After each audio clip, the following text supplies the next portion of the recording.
Hi, second grade friends. Welcome to day 2 of virtual social studies. Our focus is ancient Greece, and this is something we're going to be focusing on for the next few weeks or so. And we were able to get this great book called Ancient Greece Facts. It's a Jack and Annie book. It's a Magic Treehouse book. It's a fact tracker. And there's a lot that we're going to learn about ancient Greece. And I think it's exciting that we're going to start off from a note with Jack and Annie. Dear readers, the great thing about learning is that it never stops, and best of all, it can be a lot of fun.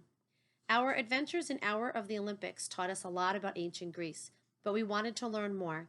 We wanted to find out how the ancient Greeks lived, and we really wanted to know about the ancient Olympics.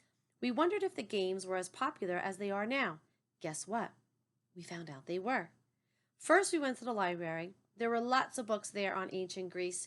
The books had great pictures. We could imagine the people who lived them. It was harder to find information on the ancient Olympics. This is where the internet came in handy. We found some good sites that really helped. And finally, we visited a museum that had many things from ancient Greece. When we finished our research, we knew a lot. Now we're going to share it with you. Get out your notebooks. Get ready. We're traveling back over 2,000 years. It's time to meet the ancient Greeks. Signed, Jack and Annie. So chapter 1, Ancient Greece. Greece is a small country that lies on the Mediterranean Sea. It is a land of tall mountains and deep valleys. Much of the soil is dry and rocky. Olive groves and grapevines dot the hillsides. People first settled in Greece thousands of years ago. They were simple shepherds, farmers, and fishermen. As the years passed, the country changed. Greeks lived in cities as well as in the country.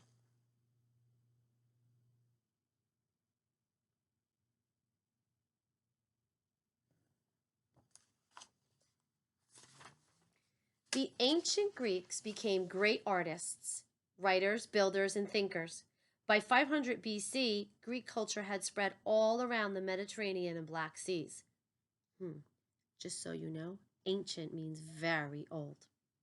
Athens. Now, we learned about Athens and Sparta in our last lesson, so we're going to touch a little bit more on Athens and then a little bit more on Sparta.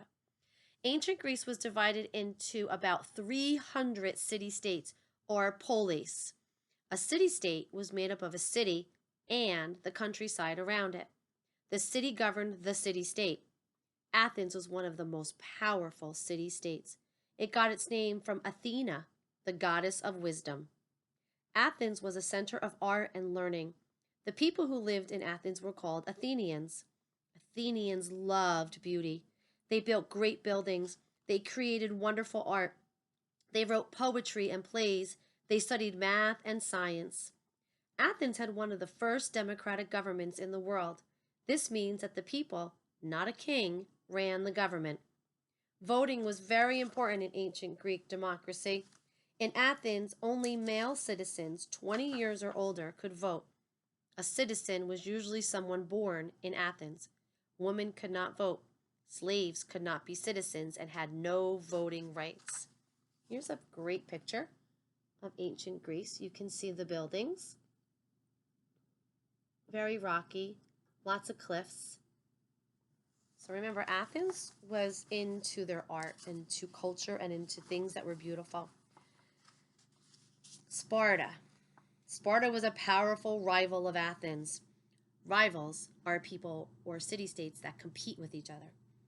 Sparta and Athens often fought one another, but sometimes they joined together to fight other countries. Sparta was not a democracy like Athens. It was ruled by 2 kings. Spartans were warriors.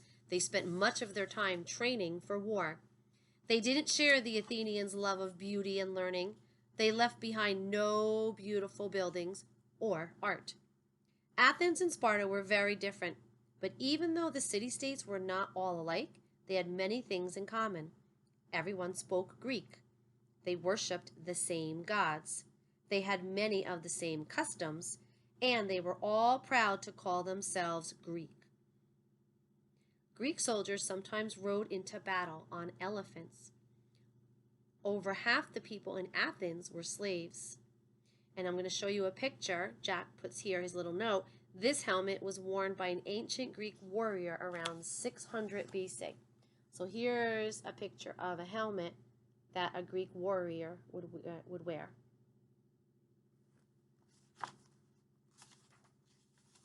Here's a picture, a map of ancient Greece.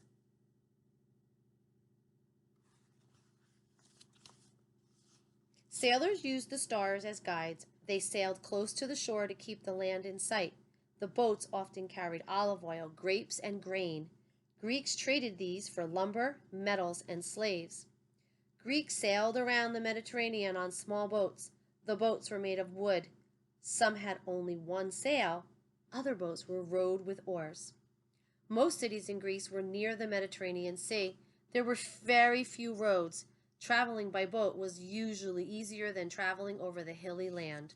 I'm going to show you the picture again and try to see all those little dots are all different Greek islands. So that's why it was probably easier to travel by boat than on the Mediterranean Sea than to travel any other way. But remember, they didn't have motorboats like we do now. They needed oars or they needed the wind on their sails. So that, my friends, was the end of our virtual review for Athens and Sparta.